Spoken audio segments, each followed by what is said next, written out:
आज 3:30 बजे press conference रखी है हमने कमीशन ने जी। महाराष्ट्र और झारखंड के चुनाव की तिथियों के बारे में, शेड्यूल के बारे में। जहां तक ईवीएम्स और इन सब का प्रश्न है वो 100% फुल प्रूफ है। मैं कई बार बता चुका हूँ। आज अगर ये प्रश्न उठेगा तो फिर बताएंगे। महाराष्ट्र और झारखंड के बीच चुनाव आयोग को लेकर के चल रही बयानबाजी के बीच आखिरकार आज इस पर पूर्ण विराम लगने को है। चुनाव आयोग आज बड़ा ऐलान करने वाला है। आपको बता दें कि चुनाव आयोग की आज दोपहर 3:30 बजे प्रेस कॉन्फ्रेंस होनी है।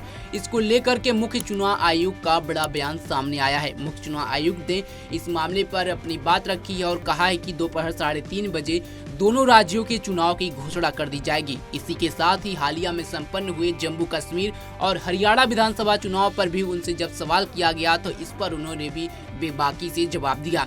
खासकर उस बात पर जब उनसे पूछा गया कि हरियाणा में जो चुनाव हुआ उसके बाद से कांग्रेस जो आरोप लगा रही है खासकर ईवीएम को लेकर के और कुछ जगहों पर गड़बड़ी को लेकर के, इस मामले पर मुख्य चुनाव आयोग ने अपनी बात रखी और उसके बाद राजीव कुमार ने इस पर विपक्ष के आरोपों का करारा जवाब दिया है। पहले आप सुनिए कि राजीव कुमार ने इस पूरे मामले को लेकर के क्या कुछ कहा। 3:30 बजे प्रेस कॉन्फ्रेंस रखी है हमने कमीशन ने जी।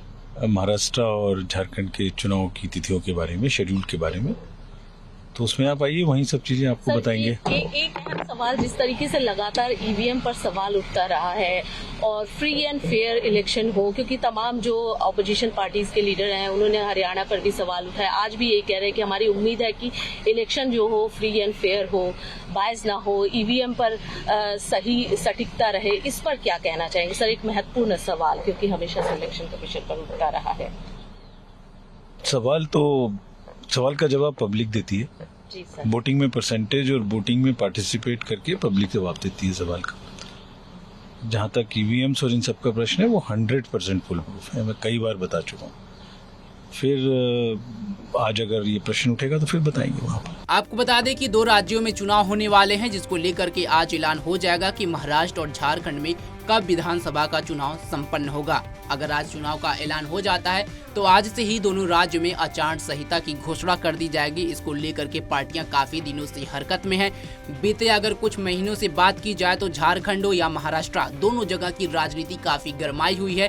वहां पर नेताओं का दौरा भी जारी है और मौजूदा समय में अगर देखा जाए तो झारखंड में बीजेपी ने एकमात्र स्ट्रोक चला था और झारखंड के पूर्व मुख्यमंत्री हेमंत सोरेन के करीबी चंपई सोरेन को अपने पाले में लाया था। लेकिन अब महाराष्ट्र में भी एक बड़ा सियासी भूचाल आया है। एनसीपी के सबसे बड़े दिग्गज नेता बाबा सिद्दीकी की मौत के बाद से आखिरकार चुनाव का आज ऐलान हो जाएगा। तो कहीं न कहीं बाबा सिद्दीकी का मामला भी चुनाव में यहाँ पे उठते हुए जरूर दिखेगा और विपक्ष इस मामले को बखूबी से उठाएगी और जिसको लेकर के सत्ता पक्ष को जरूर घेरेगी।